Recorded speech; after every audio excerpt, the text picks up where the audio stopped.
सर्वसामान्यांचा बदलता आवाज तेजस्वी न्यूज मराठी. तेजस्वी न्यूज मराठीमध्ये आपले स्वागत. खानापूर घाट माथ्यावरील जखीनवाडी येथील वैकुंठवासी हरिभक्त परायण बाळकृष्ण बापू पुजारी यांच्या कृपा आशीर्वादाने सामुदायिक माघवारी पायी दिंडी सोहळा जखीनवाडी पंचक्रोशी ते पंढरपूर येथे आज रवाना झाली. यावेळी जखीनवाडीसह परिसरातील अनेक भावी भक्त युवक मोठ्या संख्येने हरिनामाचा गजर करत दिंडी प्रस्थान झाली. यावेळी परिसरातील भावी भक्त महिला युवक मोठ्या संख्येने उपस्थित होते. मी संजय बाळकृष्ण गुरव, वैकुंठवासी बाळकृष्ण अण्णा गुरव यांचा मुलगा.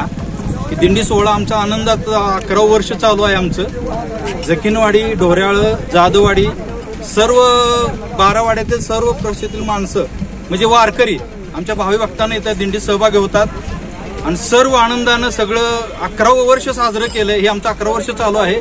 तरी सगळ्यांनी आनंदात विठ्ठलाचं दर्शन घ्यावं. विठ्ठल सर्व रूपी आपल्यातच आहेत आणि सर्व सामान्य लोकांतच आहेत विठ्ठल. ही भक्तिभावानं कडपर्यंत जाणं हीच महत्वाचं आहे. रामकृष्ण हरी.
विठ्ठल माझा माझा माझा माझा माझा विठ्ठल माझा मी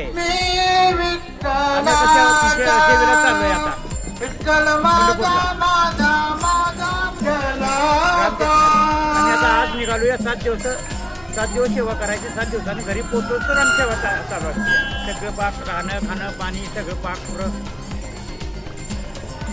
मी सूर्यकांत सावंत डोराळे गावचा ग्रामस्थ आहे. या दिंडी सोहळ्यामध्ये आम्ही डोराळे गावचे सर्व ग्रामस्थ मित्रमंडळी आम्ही सहभागी झालेलो आहोत. हा ह्या वर्षी 11वा वर्ष आहे. तरी आम्ही हा तसेच हरिभक्त परायण संजय बाळकृष्ण गुरव, हरिभक्त परायण उद्धव गुरव यांच्या गावाच्या सर्व सहकार्याच्या ग्रामस्थांच्या वतीने हा दिंडी सोहळा सुरू झालेला आहे. तरी आम्ही सर्व 25 ग्रामस्थ या दिंडी सोहळ्यामध्ये सहभागी झालेलो आहोत. धन्यवाद. रामकृष्ण. तेजस्वी न्यूजला लाईक करा, सबस्क्राईब करा, शेअर करा. पाहत राहा तेजस्वी न्यूज मराठी.